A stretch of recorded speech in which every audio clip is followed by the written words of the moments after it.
thought of a new school for me? I have made inquiries, yes. I believe I should like a school closer to home. That may not be easy to arrange. My uncle will be sad, I suppose, the way I failed him at his old school. I think he has every right to be disappointed, don't you? Of course, but then he needn't be disappointed if he never knows. Do you propose I not tell him? Ah, my dear, you are incorruptible. Of course you must tell him. Not that we'll ever hear much from him about it. I don't think he's too interested in Flora and me. Well, how can you say that? He's most concerned about you. I'm sure he'll be concerned once he reads your letter. How do you know about my letter? I assume you wrote him. It's your duty, isn't it, to tell him the school doesn't want me?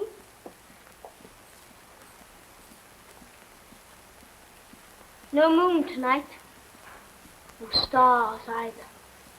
All misty, but quite warm. I think I shall take a stroll before supper. Must you go out? Must is not the word, my dear. I prefer to go out. I like the night. I think you know that.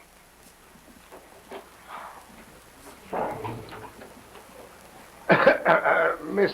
Oh, William, did you do as I asked? Yes, miss. 2 tickets on the train to London tonight. Oh, we'll have an early supper. Have the carriage at the door by 7 o'clock. Yes, miss.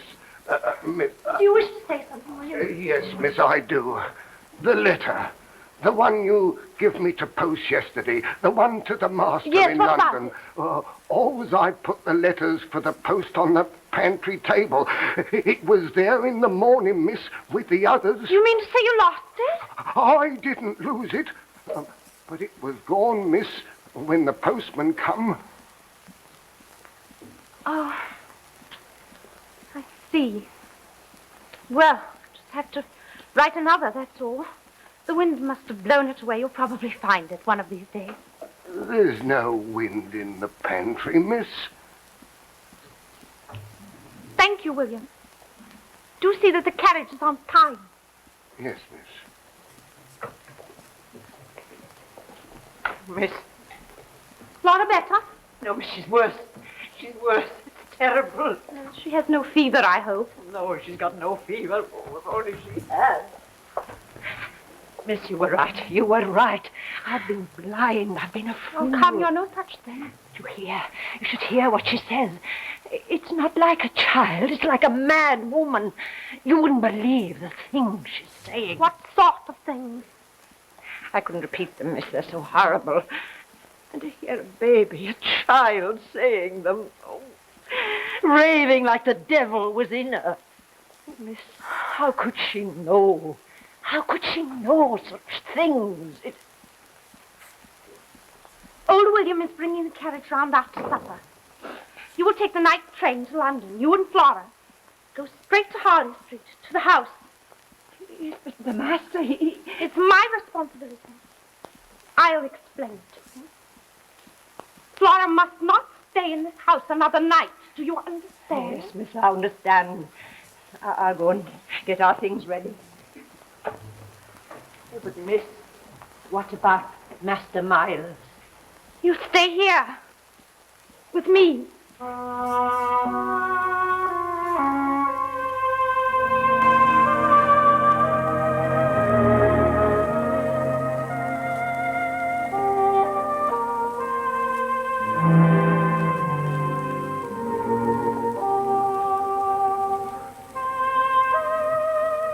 Flora and Mrs. Gross went up to London, and Miles and I were left alone at Bly that night.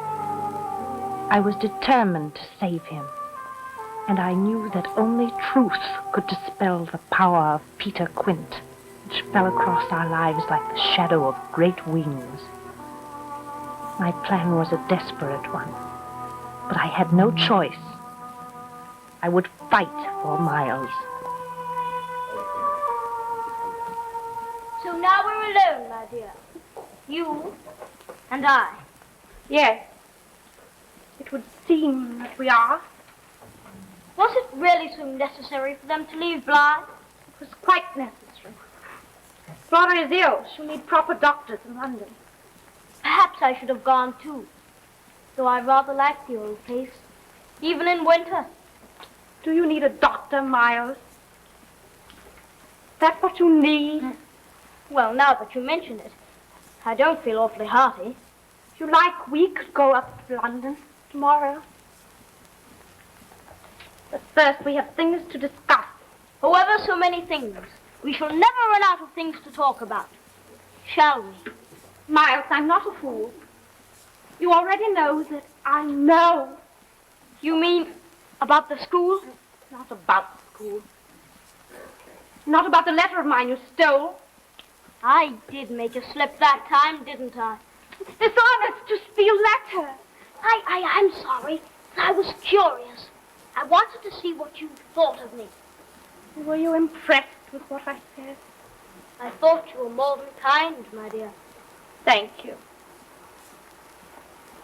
There will be other letters to your uncle, you know. More's the pity. I tore up a good one. I'm not concerned about letters. What about the school right now? I want to know something else. Something else? I want you to tell me about this house. I do feel awfully tired. I think I shall go up to bed now. No, not until we've talked, not until you've told me. I'll tell you tomorrow on the train. That'll make the trip go faster. No, it must be tonight. Oh, Miles. Miles, this is the only way. You must be honest. You must let me help you fight them. I can. I really can.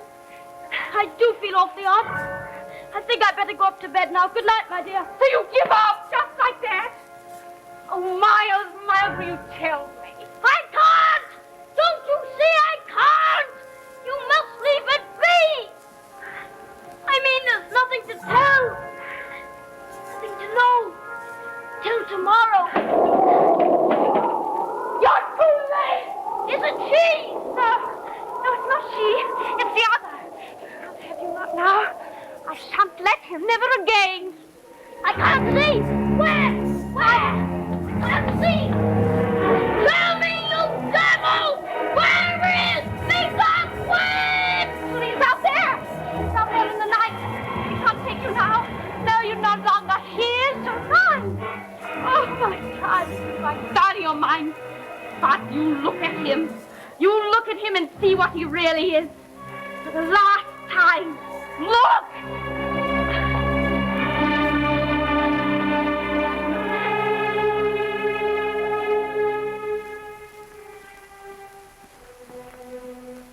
And so it was, in that great moment of final freedom, he died.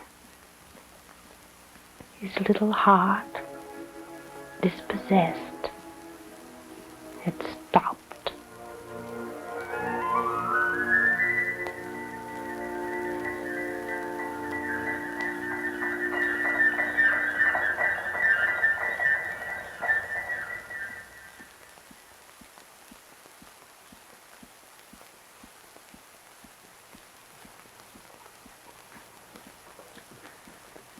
That was The Turn of the Screw by Henry James, made into a play by Gore Vidal, with Geraldine Page and Cathleen Nesbitt.